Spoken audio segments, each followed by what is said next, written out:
AWS கிளாஸஸில் CloudFront அதாவது சிடிஎனை step by step configure பண்ணி கற்றுக்குவோம்.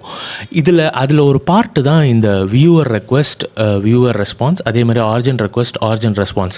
இங்கே கவனிச்சிங்கன்னா இந்த வியூவர் ரெக்வெஸ்ட் ரெஸ்பான்ஸில் CloudFront ஃபங்க்ஷன்ஸும் லாம்டாட் எட்ஜும் இருக்கும். அதே இது நீங்கள் ஆர்ஜின் ரெக்வெஸ்ட் ரெஸ்பான்ஸில் வெறும் லாம்டாட் எட்ஜ் தான் இருக்கும். ஸோ முதல்ல நம்ம வந்து இந்த வியூவர் ரெக்வெஸ்ட் ரெஸ்பான்ஸ்னால் என்ன, ஆர்ஜின் ரெக்வெஸ்ட் ரெஸ்பான்ஸ்னால் என்ன அப்படிங்கிறத தெரிஞ்சுக்கலாம். இப்போ இதில் பார்த்தீங்கன்னா இதில் 2 பார்ட் இருக்குது. ஆர்ஜின்ங்கிறது அந்த டேட்டா இருக்கிற சர்வர், கிளையண்ட்டுங்கிறது நம்ம ப்ரௌசர். ஸோ இதுக்கு நடுவில் நம்மளுக்கு எட்ஜி கேஷிங் இருக்கும், அதாவது சிடிஎன் இருக்கும். இப்போ வந்து அந்த கிளையண்ட் ப்ரௌசர்லேருந்து எட்ஜுக்கு இருக்கிற பார்ட்டை வந்து நம்ம வந்து வியூவர் ரெக்வெஸ்ட் ரெஸ்பான்ஸ்னு சொல்லுவோம். அதே மாதிரி அந்த எட்ஜ் லொக்கேஷன்லேருந்து ஆர்ஜினுக்கு இருக்கிற அந்த பார்ட்டை ஆர்ஜின் ரெக்வெஸ்ட் ரெஸ்பான்ஸ்னு சொல்லுவோம். ஸோ இதில் வந்து என்னென்னா CloudFront ஃபங்க்ஷன்ஸ் வந்து நீங்கள் ஜாவா ஸ்கிரிப்டில் ஒரு லைட் வெயிட் ஸ்கிரிப்டை யூஸ் பண்ணலாம்.